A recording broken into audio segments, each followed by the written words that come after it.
नमस्कार, मैं अर्चना और आप देख रहे हैं हंगामा टाइम्स। हंगामा टाइम्स जिस तरह से आपको दिखाता रहता है वैदिक राष्ट्र निर्माण गुरुकुल को लेकर के किस तरह से आगे क्या तैयारी और क्या क्या चीज़ें यहाँ पे अभी तक आगे की ओर बढ़ चुकी हैं निर्माण के रूप में। तो आज जो है हम आपको इसलिए लेकर के आए क्योंकि 6 दिवसीय जो शिविर लगा हुआ था, जो हमने आपको दिखाया था आर्य समाज उथरटिया में, जहाँ 5 दिन का शिविर वहाँ लगा था, 6ठे दिन का यहाँ समापन का शिविर लगा था। तो हमारे साथ में कर्नल अनिल आहूजा जी, तो उनसे हम बात करेंगे सुबह से क्या क्या कार्यक्रम यहाँ पे रहे। तो आपका बहुत बहुत स्वागत है। नमस्ते। जो शिविर का जो आगाज़ जो कि वैदिक उपदेशक विद्यालय में हुआ था, उसका समापन आज वैदिक राष्ट्रमान गुरुकुल में हुआ है। और आज पहले एक पीरियड में हमें सारे संस्कार, विवाह संस्कार आदि हमें बहुत डिटेल में उन्होंने बताए। और फिर यहाँ पर यज्ञ हुआ इस स्थल में, जहाँ के शुभकामनाएँ इस शिविर के लिए दी गई हैं। और जो हमें हमारे जो मंत्र हैं उनको शुद्धि के लिए उन्होंने शुद्ध उच्चारण करना सिखाया। तो ये एक बहुत अच्छा यज्ञ इस यहाँ पर इस पुण्य भूमि में हुआ है। और फिर उन्होंने आशीर्वाद दिया। तो ये यज्ञ जो है यहाँ पर इस गुरुकुल में हुआ। धन्यवाद। तो 6 दिवसीय जो शिविर का आयोजन हुआ, अंदर भी हम आपको लेके चलते हैं। यहाँ पे जो है सभागार है, ये पूरा सभागार के लिए पूरा निर्माण करा गया है। जिस तरह से आप यहाँ पे पूरा देख रहे हैं, हमारे साथ में डॉक्टर आचार्य रूपचंद दीपक जी हैं, तो उनसे भी बात करेंगे कि जिस तरह से 6 दिवसीय जो कार्यक्रम रहा तो उसके बारे में वो क्या कहेंगे। तो इस समय हमारे साथ में आचार्य डॉक्टर रूपचंद दीपक जी हैं, तो उनसे हम बात करेंगे 6 दिवसीय कार्यक्रम जो था, जिस तरह से यज्ञ को सही ढंग से करना, मंत्रों का उच्चारण सही ढंग से करना, इन सब चीज़ों को लेकर के आर्य समाज आगे से आगे चलता रहता है। तो हमारे साथ में आचार्य जी, तो उनसे बात करेंगे 6 दिवसीय जो शिविर था उसके सफल आयोजन के लिए वो क्या कहना चाहेंगे। सर, आपका बहुत बहुत स्वागत है। नमस्ते। ये हमने 6 दिन का पुरोहित प्रशिक्षण शिविर रखा था। इसमें पुरोहितों की योग्यता बढ़ाने के लिए सभी पुरोहित परिपक्व हों, यज्ञ को ठीक से समझें और ठीक से कराएं और प्रेम पूर्वक कराएं। परिवारों में जो जाते हैं तो परिवारों की समस्या उनके सामने रखी जाती है, उन समस्याओं का ठीक से हल कर सकें। जो आगे आने वाली पीढ़ी है, कई बार उसको देखते हैं तो उसकी रुचि नहीं है हवन करने में, संध्या करने में, संस्कार करवाने में, पर्व आदि पर भी यज्ञ करने में उनकी कोई रुचि नहीं है। तो रुचि होनी चाहिए। हमें अपने पर्वों पर यज्ञ करना चाहिए, प्रतिदिन यज्ञ करना चाहिए। और जो प्रतिदिन ना कर सकें, रविवार को ज़रूर करना चाहिए। जो प्रत्येक रविवार को ना कर सकें तो अमावस्या पूर्णिमा को करना चाहिए। इसके आगे छूट नहीं है, इतना तो सबको करना चाहिए। होली, दीपावली आदि के त्यौहार आते हैं तो इन त्योहारों पर हवन करना चाहिए। हमारे तो हवन से ही सारे त्यौहार होते हैं। और किसी का जन्मदिन आता है, विवाह की तिथि आती है, बच्चे का जन्म होता है, नामकरण होता है, मुंडन होता है, विवाह तो होता ही है। उसके अलावा अभी उपनयन वगैरह बच्चों के कराए जाते हैं। तो उन सब पर विधिपूर्वक यज्ञ हों। हमारे पुरोहित ऐसे सक्षम होने चाहिए कि जैसे अवसर पे जब भी यज्ञ कराया जाए वो पूरी योग्यता के साथ और विधि विधान से करें, वेदों के अनुसार करें। वेदों के सरलीकरण के लिए जो ग्रंथ बने हुए हैं उनके अनुसार करें और प्रेम पूर्वक करें। हमारी संस्था चलती है, उसके लिए कक्ष बने हुए हैं, भवन बने हुए हैं, उन भवनों का खर्चा है, उसके लिए दान भी थोड़ा बहुत आना चाहिए। लेकिन वो दान उद्देश्य नहीं है। उद्देश्य ये है कि लोग यज्ञ से जुड़ेंगे तो पुरोहित को दक्षिणा भी आएगी और संस्था के लिए दान भी आएगा।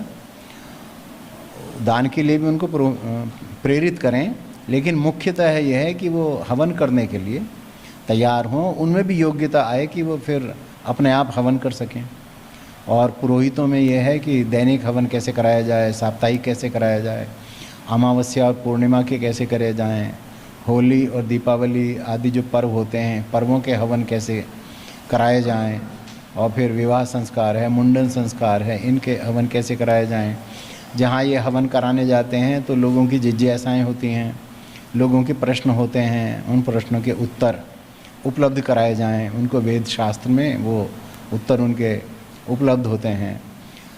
परिवार अपनी समस्या को ही रखते हैं, तो पुरोहित में ये क्षमता होनी चाहिए कि उनकी समस्या को वो व्यवहार से दूर करने का यत्न करें, उनको समझा सकें, उनके सुख दुख में शामिल हों। सुख के समय पुरोहित उनसे जाके मिले, कोई दुख की घड़ी हो तो उसमें पुरोहित जाके उनसे मिले। प्राचीन काल में प्रत्येक परिवार का कोई न कोई पुरोहित होता था और वो स्थायी पुरोहित होते थे, कुल पुरोहित होते थे। तो जब भी कभी परिवार के सामने कोई समस्या आती थी, वो अपने उस पुरोहित के सामने रखते थे और पुरोहित अपने ज्ञान के और अनुभव के आधार पे उन समस्याओं का समाधान करता था, और ये सहज जीवन का एक अंग था। आज ये परिवारों में विघटन होने के कारण ये पुरोहित भी हमसे दूर हो गए हैं। कोई छोटा सा हवन कराना हो तो पुरोहित की तलाश करनी पड़ती है और कभी कभी मिलते नहीं हैं।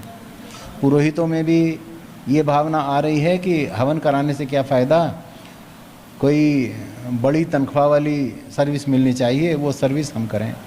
वो अलग बात है कि अधिक वेतन चाहिए, लेकिन यज्ञ कराने के लिए और हवन कराने के लिए भी तो पुरोहित होने चाहिए। पुरोहितों की उसमें भी रुचि होनी चाहिए, और उसमें भी अगर कोई व्यक्ति दक्षिणा लेता हुआ, थोड़ा बहुत दान लेता हुआ, इसको समर्पित होकर करता है तो उसमें भी धन की कमी नहीं पड़ती है। तो हमारा फोकस इसी बात पे था कि हमारे पुरोहित समर्पित होकर के यज्ञ करवाएं, हवन करवाएं और संस्कार करवाएं, तो उनका खर्चा भी उससे चलता रहेगा और उनका जीवन उपयोगी बना रहेगा, और परिवार को पुरोहित मिलते रहेंगे, समय समय पर उनके घर में हवन होते रहेंगे, यज्ञ पर्व संस्कार आदि इनसे समृद्ध रहेगा उनका परिवार। तो प्राचीन काल में जैसे पुरोहित वर्ग एक अलग होता था, आज ऐसा नहीं है, बल्कि पुरोहितों के जो लड़के लड़कियां आजकल हो रहे हैं वो खुद पुरोहिताई से बचते हैं, मगर मजदूरों के लड़के योग्य बन रहे हैं, दुकानदारों के लड़के योग्य बन रहे हैं, फौजियों के लड़के योग्य बन रहे हैं, और उनमें से अनेक हैं जो वेद शास्त्र पढ़ने की ओर जाते हैं, हवन करने कराने की ओर जाते हैं। उन्हें यज्ञोपवीत पहनना और पहनाना अच्छा लगता है, और ये मार्ग वो अपनाते हैं अपने जीवन को आगे बढ़ाने के लिए। तो काम तो सब चलेगा, ये भी चलेगा ही। पुरोहिताई का काम पहले से चल रहा है, आगे भी चलेगा। यज्ञ हवन पहले से होते आए हैं, आगे भी होते आएंगे। हमारा इसमें कर्तव्य ये बनता है कि हम दोनों चीज़ों को सरल बनाएं। जो अपने घर हवन आदि कराना चाहता है, तो एक तो उसको प्रेरणा दें कि समय समय पे, जब भी समय आता है, उसका अवसर कोई आता है तो वो ज़रूर करवाए। दूसरे पुरोहित उनको आसानी से मिल सके, और जो पुरोहित हों हवन कराने वाले वो योग्य हों, व्यवहार में अच्छे हों, विद्या में परिपक्व हों और अपनी कार्यविधि में योग्य हों। तो इस नाते, इस दृष्टि से हमने 6 दिन का शिविर रखा था। इसमें मंत्रों का उच्चारण कराया गया, हवन की विधि स्पष्ट की गई कि किस प्रकार से कौन कौन से मंत्र लेने चाहिए, कैसे मौके पे कैसे मंत्र लेने चाहिए, और किस मंत्र को कैसे बोला जाता है, किस मंत्र के द्वारा कैसे क्रिया कराई जाती है। और जो विशेष रूप से 16 संस्कार हैं, उनकी ट्रेनिंग एक प्रकार से, उनका प्रशिक्षण ये विशेष रूप से था। तो उसमें लोगों ने भाग लिया, और आज अभी ये कार्यक्रम समाप्त हुआ है। सबका सहयोग इसमें मिला, और अब ये कार्यक्रम समाप्त हो गया है। और सब लोगों का धन्यवाद, सबको शुभकामनाएं, और उत्साह हमारा बढ़ा है चूँकि लोगों ने रुचि से इसमें भाग लिया है और उन्होंने मंत्र बोलना सीखा है, मंत्रों का अभ्यास किया है, विधि को समझा है, यज्ञ की विधि की बारीकियों को समझा है, और जो 16 संस्कार हैं उनमें किस प्रकार से पग पग रखते हुए चरणबद्ध रूप से इन संस्कारों को किया जाए, और उससे बालकों को संस्कारित करते हुए समाज को भी अच्छा बनाया जाए और अगली पीढ़ी हमारी और अच्छी बने। इस उद्देश्य से ये शिविर आयोजित किया गया। हम समझते हैं ये सफल रहा और लोगों ने इससे लाभ उठाया है, और सबका बहुत बहुत धन्यवाद। नमस्कार। आचार्य जी, एक सवाल करेंगे आपसे। जैसे आजकल जो त्यौहार होते हैं, लोग जो आज की जनरेशन है वो सिर्फ कपड़े पहनना और त्यौहार को मनाना, किस लिए त्यौहार मनाया जाता है और यज्ञ क्या क्या महत्व है, और आजकल जो छोटे छोटे बच्चे हैं उनके हाथों में मोबाइल रहते हैं, तो इस विषय पे क्या कहना चाहेंगे? जो दूसरे देशों की संस्कृति है उस पर हम कोई टिप्पणी नहीं कर रहे, लेकिन हमारे देश की जो संस्कृति है उसमें पर्व अनेक हैं, और वो पर्व नई ऋतु के और नई फसल के पर्व हैं। तो जब नई फसल कोई आती है तो हमें पर्व मनाना चाहिए यज्ञ करके। उस फसल में जो नए नए दाने आए हैं उन दानों को डालते हुए हमें यज्ञ करना चाहिए। और ऋतु जो आई है तो उस ऋतु में कौन कौन से पदार्थ डाल करके वायु को शुद्ध किया जा सकता है जिससे कि रोग ना आए और मनुष्य निरोग रहे, तो ऋतु के अनुसार भी हवन सामग्री होती है। ऋतु बदलती रहती है और फसल भी नई नई आती रहती हैं, और फसल के आने से और ऋतु के बदलने से ये पर्व होते रहते हैं, तो मनुष्य के जीवन में मनोरंजन भी रहता है, सुख शांति भी रहती है और एक्टिविटी भी बनी रहती है, मनोरंजन भी बच्चों का होता है, सबको अच्छा लगता है। जैसे होली पर्व आ रहा है, अभी परसों ये होली पर्व है, तो होली पर यज्ञ करने से क्या? होली वास्तव में यज्ञ का ही पर्व है। होली में ये जो देखा जाता है ना कि बहुत सारे लक्कड़ इकट्ठे करके और आग लगा दी, तो ये जो लक्कड़ जो हैं ये यज्ञ हवन करने के लिए जो उसमें समिधाएं लगाई जाती थीं उसी का बिगड़ा हुआ रूप है। ये यज्ञ का बिगड़ा हुआ रूप है कि इसमें कोमल और छोटी छोटी समिधाएं लगा करके सुखपूर्वक प्रेमपूर्वक बैठ करके यज्ञ किया जाए, ऐसे होना चाहिए। इसके बदले वो इकट्ठे होके मोहल्ले में एक जगह मोटे मोटे लक्कड़ रख करके और आग लगाई जाती है और वेद मंत्र ना पढ़ करके कुछ और बोला जाता है। मूल व्यवस्था तो समिधा लगा करके इकट्ठे होकर यज्ञ करने की है। होली की जो पद्धति है यज्ञ की पद्धति है। ये जो होली में रंग आदि डाले जाते हैं ये तो बाद में डाले जाने लगे हैं, ये बहुत पुराना नहीं है। हमारी संस्कृति जो करोड़ों वर्ष पुरानी है उसमें 2500, 3000, 4000 वर्षों से अगर कोई परिवर्तन आ रहा है तो वो मूल संस्कृति तो है नहीं। ये रंग डालने की और कपड़े फाड़ने की और कीचड़ फेंकने की जो ये रीति आ गई है ये तो अभी 1000, 2000, 2500 वर्षों से आई हुई है। मूल होली ये है कि देखो ऋतु बदल रही है, फसल नहीं आई है, तो उससे आप हवन करिए मिल करके, परिवार इकट्ठा होके करें या कई बार मोहल्ले के भी सब लोग इकट्ठे होके और किसी एक सार्वजनिक स्थान पे हवन करें और फिर गले मिलें, एक दूसरे को शुभकामना दें, सबके घर में सुख शांति बढ़े, सब आनंद पूर्वक रहें। ये होली का त्यौहार है। वास्तव में रूप उसका बिगड़ गया है, बदल गया है। माता पिता को भी मालूम नहीं है क्योंकि उन्होंने किसी से पूछा नहीं, उनको किसी ने बताया नहीं। तो अब हम बताने के लिए तैयार हैं, हमारे जैसे और बहुत सारे लोग बताने को तैयार हैं कि होली के स्वरूप को हम समझें। ये यज्ञ का स्वरूप है और जो टेसु आदि के फूल होते थे उनका हम रंग डाला करते थे तो उससे रोग जाते थे, रोग हटते थे अनेक और निरोगता आती थी। फूलों की होली भी खेलने का आजकल सिस्टम चल रहा है, वैसे भी खेल सकते हैं।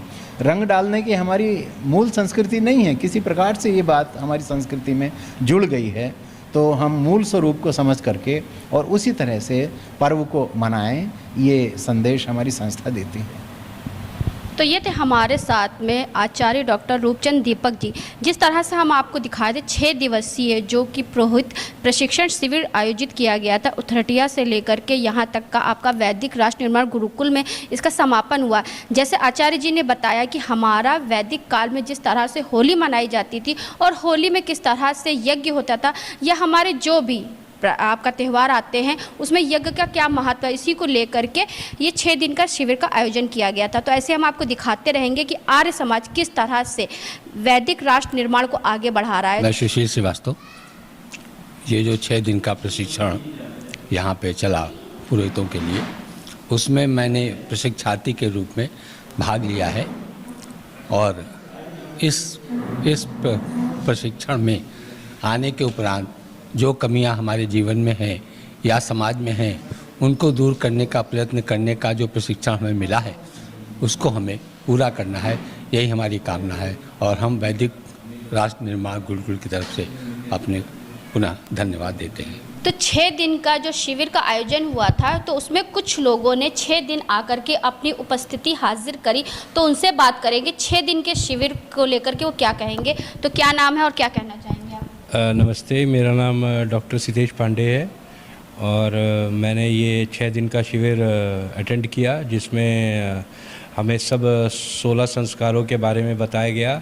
हमें सब पता चला कि कैसे जन्म से पूर्व भी संस्कार होते हैं और उनका क्या महत्व है हमारे जीवन विशेष में, और कैसे हम संस्कारों से अपने जीवन को आदर्श जीवन बना सकते हैं। और ये संस्कार हमें वेद से प्राप्त होते हैं और कैसे हमारे ऋषियों ने वेदों से ये संस्कार हमारे जीवन तक पहुंचाए हैं और हमें ज़रूर ये संस्कार अपने परिवार में और अपने समाज में करवाने चाहिए और इनका विशेष महत्व है और हर पर्व में हमें कैसे यज्ञ करना चाहिए ये हमें सिखलाया गया और इससे हम ये जान पाए कि कैसे यज्ञ का महत्व हमारे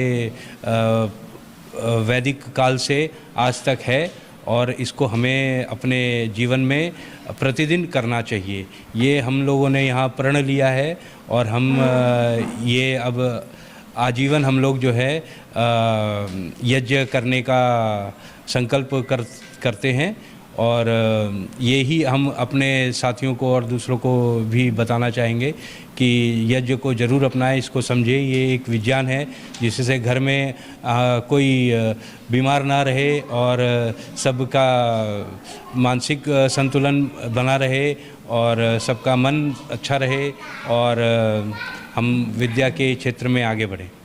क्योंकि हमारी जो प्राचीन परंपरा है उसको किस तरह से आगे बढ़ाए और किस तरह से वैदिक राष्ट्र निर्माण के लिए अपना योगदान दे, यही सिखाया गया। तो क्या कहना चाहेंगे कर्नल जी आप? नमस्ते आचार्य जी, हमें सोना तराश के कुंदन बनाना चाहते हैं, हीरा बनाना चाहते हैं और उन्हें हमारे ज्ञान चक्षु खुले हैं और उन्होंने सारे संस्कारों के बारे में इन 6 दिनों में बताया। जैसे गर्भधारण और पुंसवन और सीमेंतोनयन में बाद में कुछ मंत्रों के बाद पति जो है कंगी देता है, मतलब कि पत्नी को केयर करना का एक मैसेज दिया गया है। और ये वेद आरंभ संस्कार हमें मालूम ही नहीं था कि जब बच्चा वेद सीखने के लिए जाए तो वेद आरंभ संस्कार होता है। और जो विवाह संस्कार भी उन्होंने बताया कि ज़्यादा नहीं बोलने चाहिए, लेकिन जल्दी नहीं बोलना चाहिए और बड़े अच्छे तरीक़ा से ये हमें सारा संस्कार सिखाए। तो इन संस्कारों का जब प्रचलन होगा तो हम एक आर्य वीरों की एक फौज बन जाएगी जो कि इस भारत को विश्व गुरु बनाने में समर्थ होगा। तो ये जो संस्कारों को लोग भूल रहे हैं, तो ये जो शिविर है ये उस दिशा में एक प्रयत्न है कि उसको ज़्यादा प्रचलन किया जाए और लोगों को तक ये पहुँचे। तो ये शिविर आज यहाँ पर गुरुकुल में समापन हो रहा है। तो आपका बहुत बहुत धन्यवाद। ओम शम।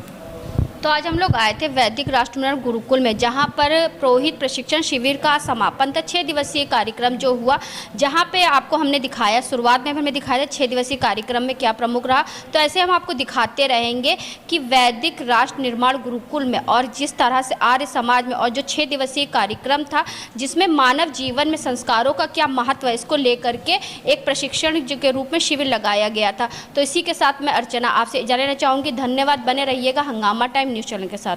हंगामा टाइम्स की तमाम खबरों को देखने के लिए हंगामा टाइम्स को सब्सक्राइब कर लीजिए और बेल आइकन दबा लीजिए। अगर आपको ये वीडियो अच्छा लगा हो तो लाइक बटन प्रेस कर अपनी प्रतिक्रिया हमारे कमेंट बॉक्स में देना मत भूलें।